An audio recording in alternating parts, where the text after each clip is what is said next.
ನಮಸ್ಕಾರ ವೀಕ್ಷಕರೇ. ಉತ್ತರಾಯಣ ಪುಣ್ಯಕಾಲ ಎಲ್ಲ ಶುಭ ಕಾರ್ಯಕ್ರಮಗಳಿಗೂ ಸಮಾರಂಭಗಳಿಗೂ ಉತ್ತರಾಯಣ ಪುಣ್ಯಕಾಲವೇ ಬೆಸ್ಟ್ ಅಂತ ಹೇಳಲಾಗುತ್ತೆ. ಉತ್ತರಾಯಣ ಪುಣ್ಯಕಾಲದಲ್ಲಿ ಮಾಡುವಂತಹ ಕೆಲಸಗಳು ಕಾರ್ಯಗಳು ಖಂಡಿತವಾಗ್ಲೂ ಯಶಸ್ಸನ್ನ ಕಾಣುತ್ತೆ ಅನ್ನೋ ನಂಬಿಕೆ ನಮ್ಮಲ್ಲಿದೆ. ಭೀಷ್ಮ ಪಿತಾಮಹರು ಕೂಡ ತಮ್ಮ ಪ್ರಾಣವನ್ನ ಹಾಗೆ ಇಟ್ಕೊಂಡು ಉತ್ತರಾಯಣ ಪುಣ್ಯಕಾಲದಲ್ಲಿ ತಮ್ಮ ಪ್ರಾಣವನ್ನ ತ್ಯಾಗ ಮಾಡಿದ್ರಂತೆ. ಹಾಗಾದ್ರೆ ಬನ್ನಿ, ಉತ್ತರಾಯಣ ಪುಣ್ಯಕಾಲದ ಮಹತ್ವವೇನು, ಈ ದಿನಗಳು ಯಾಕೆ ವಿಶೇಷವಾಗಿದೆ ಎಲ್ಲವನ್ನ ತಿಳಿಸ್ತೀನಿ. ನೀವು ಆದ್ಯಂತ್ ಮೀಡಿಯಾ ಚಾನೆಲ್ನ ಸಬ್ಸ್ಕ್ರೈಬ್ ಮಾಡ್ಕೊಳ್ಳಿ. ವಿಡಿಯೋ ಇಷ್ಟ ಆಗಿದ್ರೆ ಲೈಕ್ ಮಾಡಿ, ಶೇರ್ ಕೂಡ ಮಾಡಿ.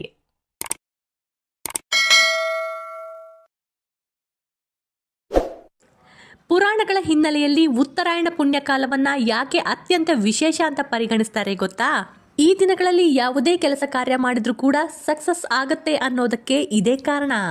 ನಮ್ಮ ಗ್ರಂಥಗಳ ಹಿನ್ನೆಲೆಯಲ್ಲಿ ಕಾಲಗಣನೆಯು ಮನುಷ್ಯರಿಗೆ ಮತ್ತು ದೇವತೆಗಳಿಗೆ ಬಹಳ ವಿಭಿನ್ನವಾಗಿರುತ್ತೆ. ಮನುಷ್ಯರ ಒಂದು ವರ್ಷ, ದೇವತೆಗಳಿಗೆ ಒಂದು ಹಗಲು ಮತ್ತು ಒಂದು ರಾತ್ರಿ ಇದ್ದಂತೆ.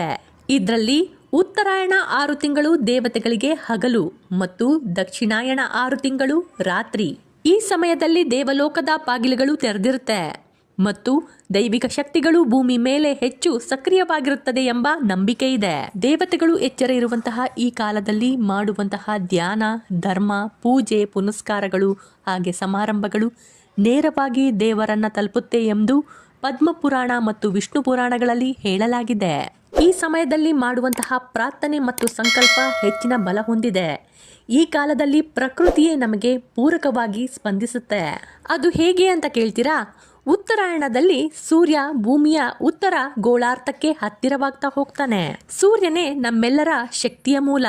ಈ ಸಮಯದಲ್ಲಿ ಸೂರ್ಯನ ಕಿರಣಗಳು ಹೆಚ್ಚು ನೇರವಾಗಿ ಬೀಳೋದ್ರಿಂದ ಭೂಮಿ ಮೇಲಿನ ಜೀವಿಗಳಲ್ಲಿ ಚೈತನ್ಯ ಹೆಚ್ಚಾಗ್ತಾ ಹೋಗುತ್ತೆ. ಹಗಲಿನ ಅವಧಿ ದೀರ್ಘವಾಗಿರೋದ್ರಿಂದ ನಮಗೆ ಕೆಲಸ ಮಾಡಲು ಹೆಚ್ಚಿನ ಸಮಯ ಮತ್ತು ಬೆಳಕು ಸಿಗುತ್ತೆ. ಜೈವಿಕ ಗಡಿಯಾರದ ಅಂದರೆ ಬಯೋಲಾಜಿಕಲ್ ಕ್ಲಾಕ್ ಪ್ರಕಾರ ಬೆಳಕಿರುವಾಗ ನಮ್ಮ ದೇಹದ ಅಂಗಾಂಗಗಳು ಹೆಚ್ಚು ದಕ್ಷವಾಗಿ ಕೆಲಸ ಮಾಡುತ್ತೆ. ಈ ದಕ್ಷತೆಯಿಂದ ಉದ್ಯೋಗ ಅಥವಾ ವ್ಯವಹಾರಗಳಲ್ಲಿ ಖಂಡಿತವಾಗ್ಲೂ ಪ್ರೋಗ್ರೆಸ್ ಆಗೇ ಆಗುತ್ತೆ.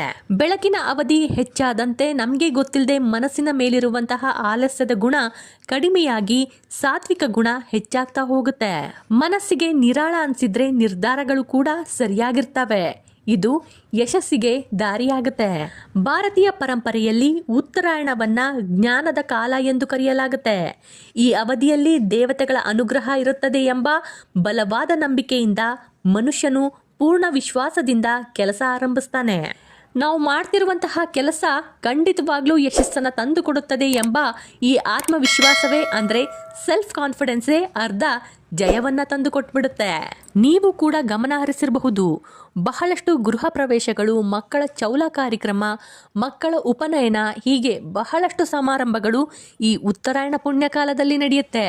ಇಲ್ಲಿ ಉತ್ತರಾಯಣ ಅಂದ್ರೇನೆ ಉತ್ತಮ ಅಥವಾ ಉದ್ಧಾರ ಆಗೋದು ಅಂತ. ಈ ಕಾಲದಲ್ಲಿ ಪರಿಸರದಲ್ಲಿ ಹೊಸತನ ಮತ್ತು ನಾವು ಮಾಡುವಂತಹ ಕೆಲಸದಲ್ಲಿ ಸಮೃದ್ಧಿಯನ್ನ ತಂದುಕೊಡುತ್ತೆ. ಸೂರ್ಯನ ಕಿರಣಗಳು ನೇರವಾಗಿ ಭೂಮಿ ಮೇಲೆ ಬೀಳೋದ್ರಿಂದ ಪ್ರಕೃತಿಯಲ್ಲಿ ಹೊಸ ಚೈತನ್ಯ ತುಂಬುತ್ತೆ. ಇದು ಸುಗ್ಗಿ ಕಾಲ ಆಗಿರೋದ್ರಿಂದ ರೈತರಲ್ಲಿ ಮತ್ತು ಜನರಲ್ಲಿ ಸಮೃದ್ಧಿಯ ಭಾವನೆಯನ್ನು ಉಂಟು ಮಾಡುತ್ತೆ. ಇದರ ಜೊತೆ ಒಂದು ಸಣ್ಣ ವೈಜ್ಞಾನಿಕ ಚಮತ್ಕಾರವೂ ನಡೆಯುತ್ತೆ. ಸೂರ್ಯನು ಮಕರ ರಾಶಿಯನ್ನ ಪ್ರವೇಶಿಸುವಾಗ ಭೂಮಿಯ ಮೇಲಿರುವಂತಹ ಮ್ಯಾಗ್ನೆಟಿಕ್ ಫೀಲ್ಡ್ ಸೂಕ್ಷ್ಮ ಬದಲಾವಣೆಯಾಗುತ್ತೆ. ಈ ಬದಲಾವಣೆಗಳು ಮನುಷ್ಯನ ಮನಸ್ಸಿನ ಮೇಲೂ ಪ್ರಭಾವ ಬೀರುತ್ತೆ. ಉತ್ತರಾಯಣ ರಹಸ್ಯವೇನೆಂದ್ರೆ ಅದು ಬೆಳವಣಿಗೆ ಕಾಲ. ಬೀಜವು ಮಣ್ಣಿಂದ ಹೊರಬಂದು ಗಿಡವಾಗಿ ಬೆಳೆಯುವಂತೆ ಮನುಷ್ಯನ ಚೈತನ್ಯವೂ ಕೂಡ ವಿಕಾಸಗೊಳ್ಳುತ್ತೆ. ಈ ಕಾಲವು ಪ್ರಕೃತಿ ನೀಡುವ ಅದ್ಭುತ ಅವಕಾಶ. ಇದರ ಜೊತೆ ಇನ್ನೊಂದು ಘಟನೆ ಕೂಡ ಇದೆ.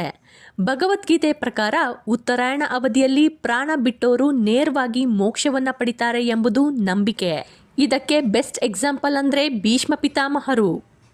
ಭಗವದ್ಗೀತೆಯಲ್ಲಿ ಉಲ್ಲೇಖ ಮಾಡಲಾಗಿದೆ, ಈ ಉತ್ತರಾಯಣ ಪುಣ್ಯಕಾಲದಲ್ಲಿ ಯಾರು ಮರಣವನ್ನ ಹೊಂತಾರೋ ಅವರಿಗೆ ಪುನರ್ಜನ್ಮ ಇರೋದಿಲ್ವಂತೆ. ಮೋಕ್ಷವನ್ನ ಪಡೆದು ಬ್ರಹ್ಮನಲ್ಲಿ ಸೇರಿಕೊಳ್ತಾರಂತೆ. ಅದಕ್ಕಾಗಿಯೇ ಭೀಷ್ಮ ಪಿತಾಮಹರು ಈ ಉತ್ತರಾಯಣ ಪುಣ್ಯಕಾಲಕ್ಕೆ ತಡೆದು ನಂತರ ತಮ್ಮ ಜೀವ ಬಿಟ್ಟಿದ್ದು. ಕುರುಕ್ಷೇತ್ರ ಯುದ್ಧದಲ್ಲಿ ಬಾಣದ ಹಾಸಿಗೆ ಮೇಲೆ ಮಲಗಿದ್ದಂತಹ ಭೀಷ್ಮರಿಗೆ ತಮಗೆ ಬೇಕಾದಾಗ ಪ್ರಾಣ ಬಿಡುವ ಇಚ್ಛಾ ಮರಣದ ವರವಿತ್ತು. ಯುದ್ಧ ಮುಗಿದಿದ್ದು ದಕ್ಷಿಣಾಯಣ ನಡೆಯುತ್ತಿರುವಾಗ. ಆದರೂ ಕೂಡ ಅವರು ಪ್ರಾಣ ಬಿಡಲಿಲ್ಲ.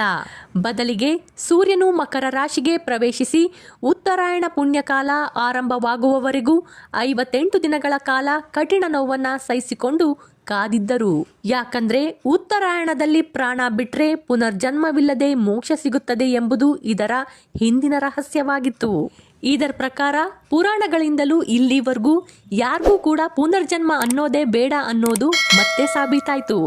ಮತ್ತೊಂದು ವಿಶೇಷತೆ, ಕೆಲವು ಕಥೆಗಳ ಪ್ರಕಾರ ದೇವತೆಗಳು ಮತ್ತು ಅಸುರರು ಸೇರಿ ಮಾಡಿದ ಸಮುದ್ರ ಮಂಥನದಲ್ಲಿ ಅಮೃತವು ಉದ್ಭವಿಸಿದ್ದು ಮತ್ತು ದೇವತೆಗಳು ಕೂಡ ಅಮೃತವನ್ನ ಸ್ವೀಕರಿಸಿದ್ದು ಇದೇ ಪುಣ್ಯಕಾಲದಲ್ಲಿ. ಮತ್ತೊಂದು ವಿಶೇಷತೆ ಇದೆ, ಶಿವ ಮತ್ತು ಶಕ್ತಿಯ ಮಿಲನವಾಗಿದ್ದು ಕೂಡ ಈ ಪುಣ್ಯಕಾಲದಲ್ಲಿ.